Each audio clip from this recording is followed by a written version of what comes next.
ನಮಸ್ಕಾರ ಕರ್ನಾಡು ನೋಡಿ. ಇವಾಗ ಏರಿಯಾ ಏನ್ ನೋಡ್ತಿದ್ರು ಅದು HSR. ಸೊ HSR ಲೈಫ್ ಹೆಂಗಂದ್ರೆ ಬೆಳಿಗ್ಗೆ ಎದ್ದೋಳ್ದ, ರೆಡಿ ಆದ, ಲ್ಯಾಪ್ಟಾಪ್ ತಗೊಂಡ, ಯಾವ್ಯಾವ ಕೆಫೆದಲ್ಲಿ ಕುತ್ಕೊಂಡ, ಒಂದ್ ಕಾಫಿ ಆರ್ಡರ್ ಮಾಡ್ದ, ಇಡೀ ದಿನ ಆ ಕೆಫೆದಲ್ಲಿ ಲ್ಯಾಪ್ಟಾಪ್ ನ ಕೆಲಸ ಮಾಡ್ಕೊಂಡು ಕಾಫಿ ಕುತ್ಕೊಂಡು ಬೆಳ್ದು ಹೋಗೋದು. ಇಷ್ಟೇ HSR ಲೈಫ್. ಆದ್ರೆ ನಮ್ಮ ವಂಶಂದ್ರದಲ್ಲಿ ನೋಡಿ, ಒಬ್ಬ ಹುಡುಗ ಟೀ ಕುಡಿಯೋಕೆ ಹೋಗ್ಬೇಕಾದ್ರೆ ಜೊತೆ 10 ಜನ ಹೋಗ್ತಾರೆ.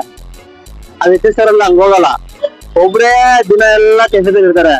ಆದ್ರೆ ನಮ್ಮ ವಂಶಂದ್ರದಲ್ಲಿ ಒಬ್ಬ ಟೀ ಕುಡಿಬೇಕಾದ್ರೂ 10 ಜನ ಹೋಗ್ತಾರೆ ಗುರು ಜೊತೆಯಲ್ಲಿ.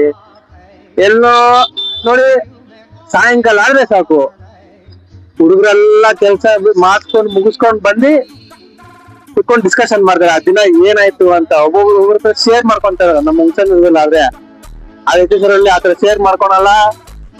ಒಬ್ರೇ ಕೆಫೆದಲ್ಲಿ ಇರೋದು, ಕಾಫಿ ಕುಡಿಯೋದು, ಕೆಲಸ ಮಾಡೋದು, ಮನೆ ಹೋಗಿ ಮಾಡ್ಕೊಳೋದು.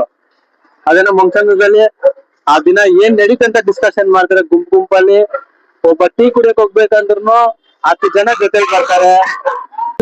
ಲೈಕ್ ಮಾಡಿ, ಶೇರ್ ಮಾಡಿ, ಮತ್ತೊಂದು ವಿಡಿಯೋ ಸಿಗೋಣ. Thank you.